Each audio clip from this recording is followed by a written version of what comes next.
Does he know y'all have this in the doc?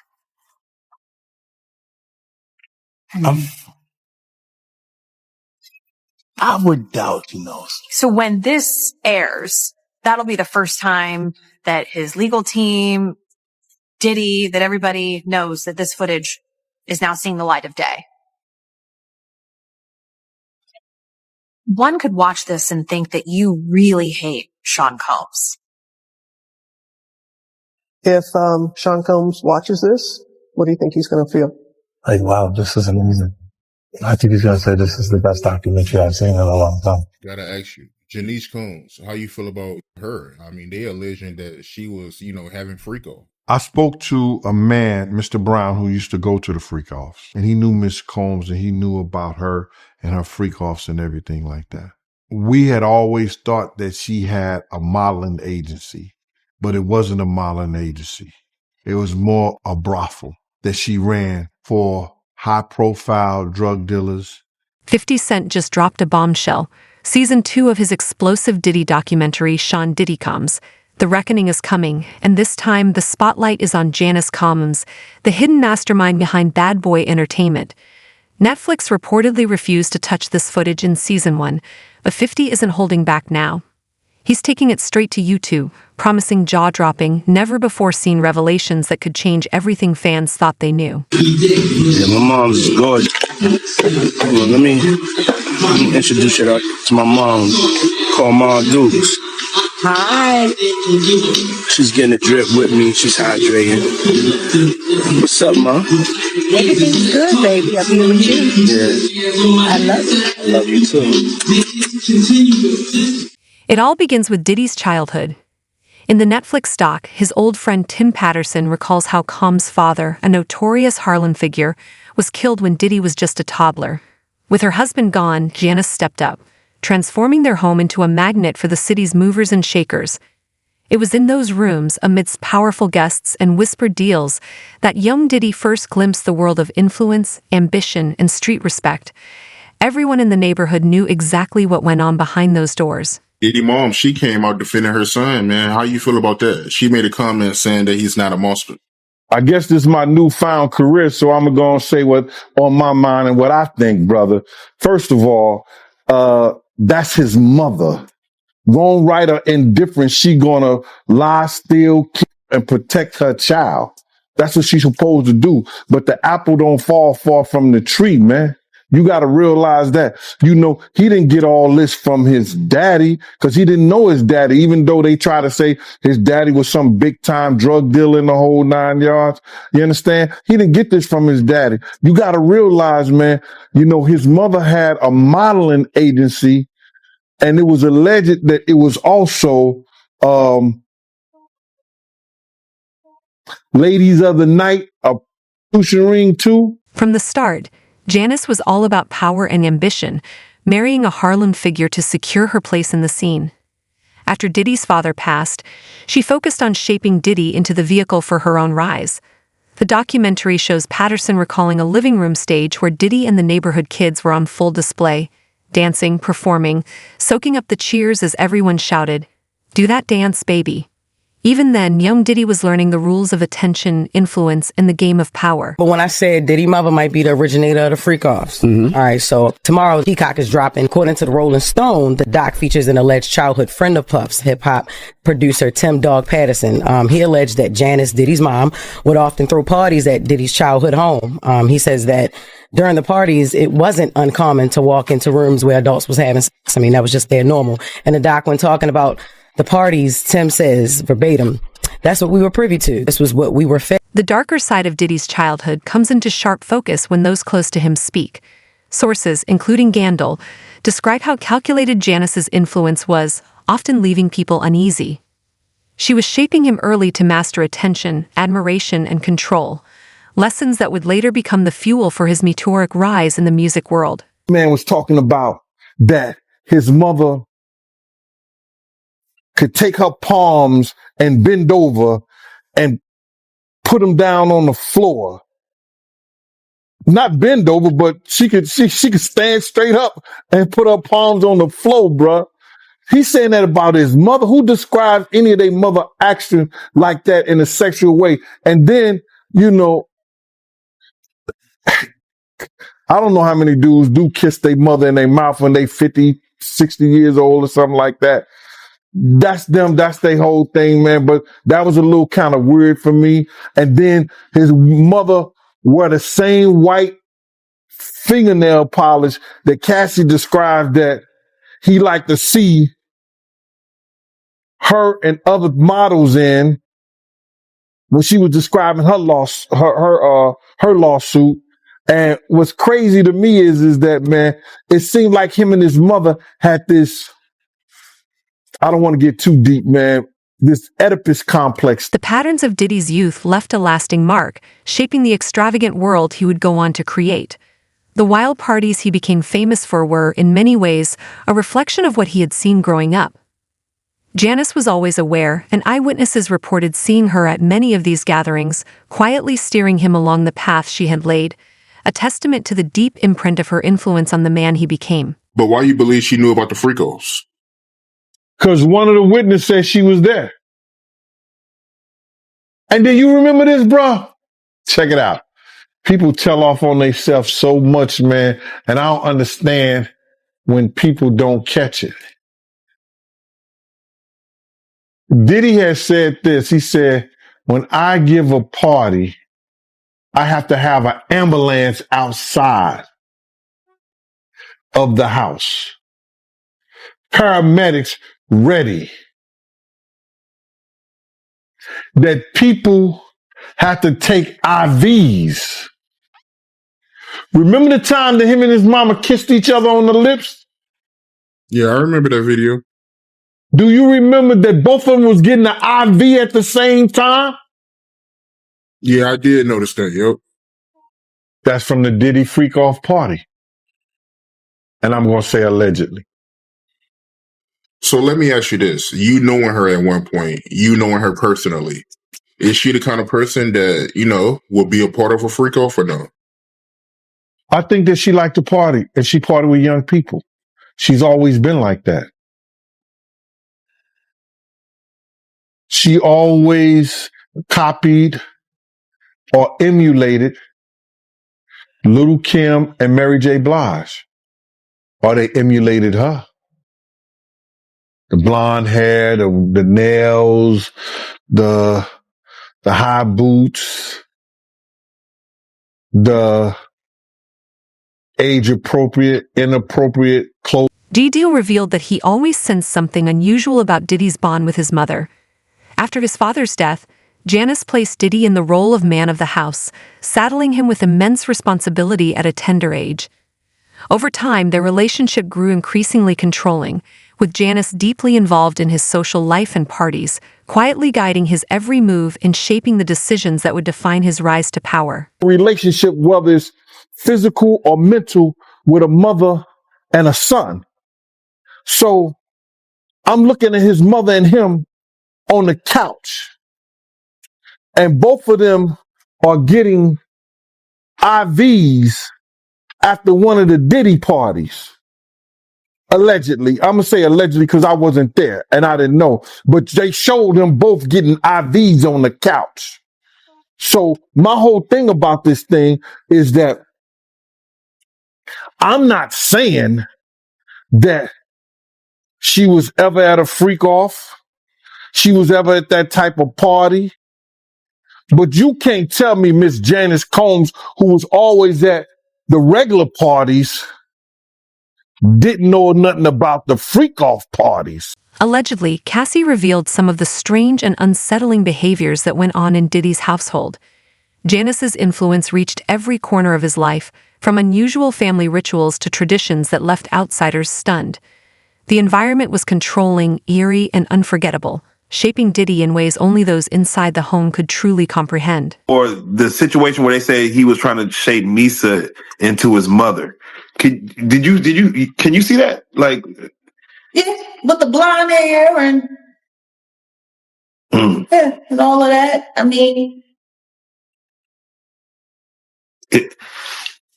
somebody really asked a question: what kind of man puts his hands on his mother, the same kind of man that parties with his mom, the same kind of man who kisses his mom in the mouth, the same kind of man who seems to have accurate knowledge that his elderly mother can put both of her hands, her palms on the floor and while she's standing up, bent over. Oh, damn, I ain't seen that one.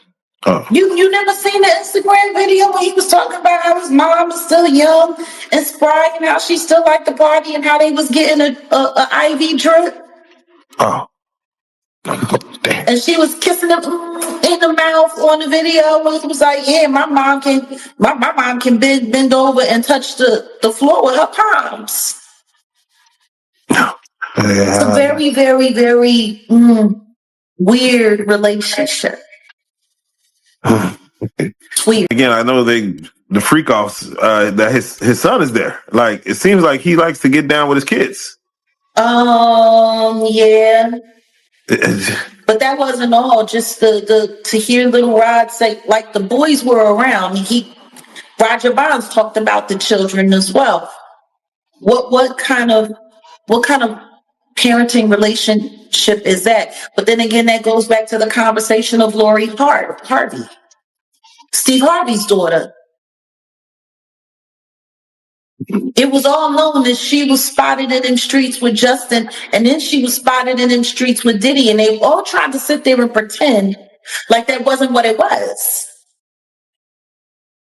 Like, I don't know if anybody has not noticed, but ever since Diddy got pinched, they've all been trying to pretend like all of the stuff that we've seen that happened, that they was all involved and didn't happen. Diddy's early life was far from ordinary, shaped by chaos and influence that went beyond any typical childhood. Allegedly, while he was still young, Janice ran a constant flow of visitors through their household, orchestrating an active social network under her watchful eye. Those present say it was an open secret.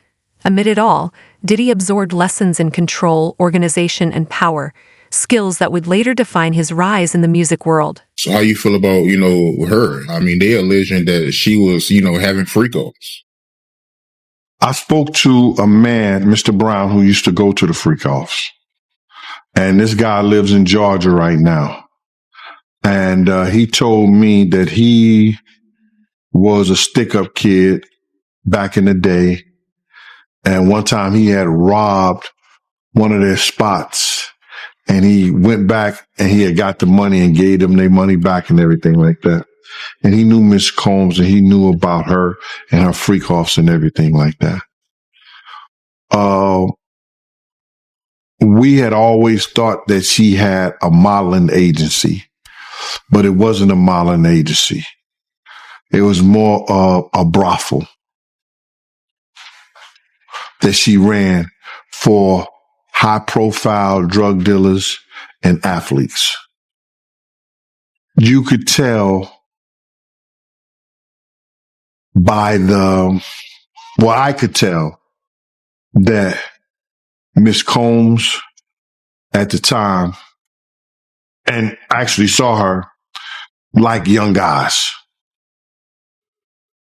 She came at me a couple of times back in my heyday, before the extra 75 pounds back then. And the reason I left Bad Boy wasn't only because of her advances, it was because I got tired of a lot of the bullshit. Janice Combs is speaking out about the Netflix documentary, Sean Combs' The Reckoning. In a statement to Deadline, she said, "These inaccuracies regarding my son Sean's upbringing and family life are intentionally done to mislead viewers and to further harm our reputation." She also maintains she was not an parent and says that Diddy never slapped her, as previously stated in the documentary. The 2000s and 2010s, Diddy was really prospering, music, business, fashion. And one of the things that he had said, what he alleged in the documentary, and again, this is an allegation from him, was that the name Bad Boy Entertainment, Combs's name was not really involved in that on the corporate side. And one of the things he's saying is the reason for that was to avoid having to pay any liability from, the devastating basketball game that had happened in the early 90s, where he was the subject of wrongful death lawsuits because of the multiple deaths that had occurred as a result of that basketball game that Diddy was behind organizing. So that was really, surprising to hear. Yeah, that was a big allegation, because the families of the victims killed in that stampede, it was horrible. We're talking about December 28th, 1991. Combs, fellow rapper Heavy D, they hosted this charity basketball game. The game took place at the gymnasium of the City College of New York. And according to the New York Daily News, before the basketball game started, people who weren't let inside, they broke a window, swarmed toward the entrance of the gym, all went down a staircase. The doors at the bottom of those stairs open towards the stairs, not towards the gym. So once a crowd got down there, they couldn't get the doors open and people started being crushed. 9 people died. Dozens of others were injured. And there were no criminal charges that were ever filed against anyone for the stampede. I was at City College. You understand? I was there. I was doing security. My team was supposed to have the outside. Puff came to me the day before we were supposed to do the job there and told me that Heavy D didn't want us to do the security outside. I had 18 men ready to do the security outside with my dogs like I always do. People knew how we used to roll. We would have the pits, the Rockwilders. You understand? We had that outside locked up. So anybody try to bum rush, anybody do that, we had the gates, the whole 9 yards. So we could stop all that. You know how people gonna get down in Harlem. You understand? So, and then when you got LL Cool J, you got Mike Tyson coming through there, and they coming through the front door so people see them. So they gonna go crazy. LL was the hottest thing out at that time. Mike Tyson was the hottest thing out at that time. They got all kinds of stars and people in there already. They was coming through the back. They came through the front. And it caused the door to be bum rushed. But if they had the gates up, if they had the dogs, and with the help of the police, that shit would have never happened, bro. That shit would have never happened. I was there. I saw it. I saw Jessica run down the steps after she grabbed the money box because my man Eddie was protecting her. And Eddie's the one called me on the walkie-talkie and said, yo, Jessica just locked me in outside the gym, Gene. You couldn't go down the steps after they bum rushed the door. You understand? I had to run around the whole gym on the outside, around the gym, down the steps, run across the basketball court, and open the front door. When I opened that one door, because it pushed inside, people start squeezing through that. Then I just kept doing the doors, and people was coming in there, falling dead, right out, just falling out right there. And once they got in there, they just fell out. It was crazy, bro. He just wanted us to do inside the gym and make sure that nobody, be over the celebrities like that. That's what he wanted my team to do. But most of the celebrities gonna have their own security anyway. You know what I'm saying? That was just a way to cut our security off anyway. So he cut the security and he got the FOIs, and the FOIs left their post, and that's how the people bum rushed the door, and 9 people died by going down those corridors. Overnight, lawyers for Sean Diddy Combs trying to stop the release of a Netflix docuseries due out today. We have to find somebody that'll work with us that has dealt in the dirtiest of dirty business. The series contains never-before-seen footage of Combs debating strategy with his lawyers in the days leading up to his arrest in New York last year. I am going to let you professionals look at the situation and come back to me with a solution. It also includes video of Combs greeting fans in Harlem. Off my back. Long as you wear it, I'm going to wear it. Long as you wear it, be with it. I'll accept it. And then saying this about the interaction moments later. I need some hand sanitizer. Hold on. I got it. I've been out in the streets amongst the people. Yeah, I got to take a bath. Like the amount of people that actually I'm coming in contact with, that's what I have to do. You know what I'm saying? It's like 150 hugs. Now Combs' lawyers are demanding Netflix pull the series, threatening legal action, claiming Netflix is using stolen footage that was never authorized for release as part of what they call a shameful hit piece. The series is executive produced by Combs' longtime rival, Curtis 50 Cent Jackson, and director Alex Stapleton, who said, quote, "We obtained the footage legally and have the necessary rights," end quote. Before the cease and desist demand was sent yesterday, Stapleton and Jackson sat down with our Robin Roberts to discuss the series. How do you respond to people who say that it's more about the disdain that you have for Sean Combs than it is for giving the victims a platform? It's not personal. The show is not completely the perspectives of people that did not like Sean. Not everyone needed to have an allegation to be a part of this. Most people respond to controversy with a cease and desist. But Diddy seems to think the solution is to put out his own documentary claiming innocence, completely ignoring the fact that footage and accounts already exist that tell a different story.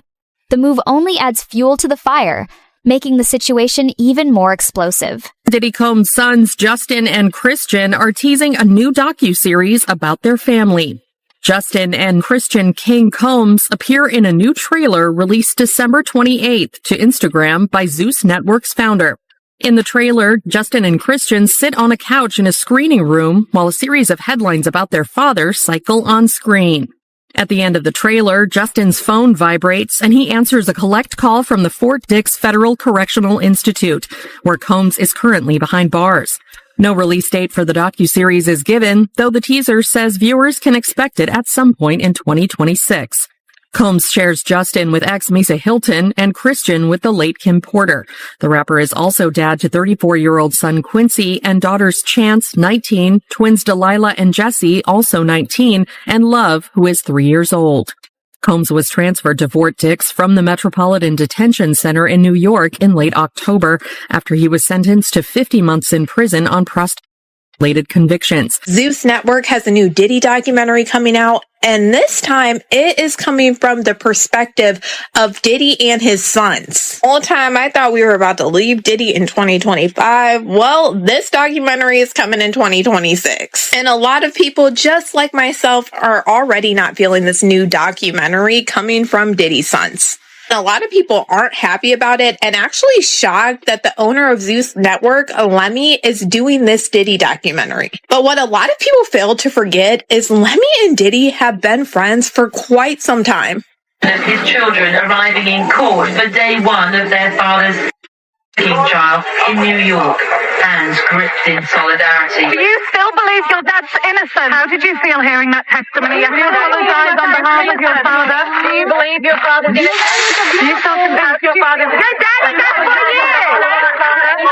Your daddy got 4 years for abusing women! That's wrong! You should get more! The family, the foes, the joy, the pain, our voice, the loyalty, the betrayal, the how, the love, the hate, the truth, the lies. And Diddy calling from Fort Dix. This is a prepaid collect call from Federal Correctional Institution, Fort Dix. When they released this trailer last night, there were so many comments to Lemmy and Zeus Network that they did not want to see this. A lot of people feel like this whole new documentary is just a PR narrative, once again being pushed by Diddy and his sons to try to clean up his image. And after hearing certain things on 50 Cent's Netflix documentary, we have to go back in time and remember what we were seeing during trial. Even when it came to Diddy's sons, Christian and Justin Combs, they both came on 2 separate occasions to trial wearing a free Sean Combs shirt. The first one to do this was Christian Combs during Jane's testimony, and you're not supposed to wear this stuff in front of a jury to try to sway their opinions. And the judge actually told him he had to leave and take it off. And then literally like a week later, Justin did the same exact thing. It was taken out of the courtroom by the judge. And we already saw the videos in the Netflix doc of Diddy talking to Justin saying he needed to push out certain content to control a narrative. During the trial, there were a lot of things going on that I could see that to me felt like it was just straight PR. Do you remember all of these people that were wearing the free Diddy shirts? And it was actually a meme coin. Janice Comm is no longer just a footnote. she's front and center. Allegations aside, one thing is clear. This family is desperate to keep the next chapter hidden. Subscribe now, because when season 2 drops, every revelation is set to flip the story on its head. You won't want to miss a single moment.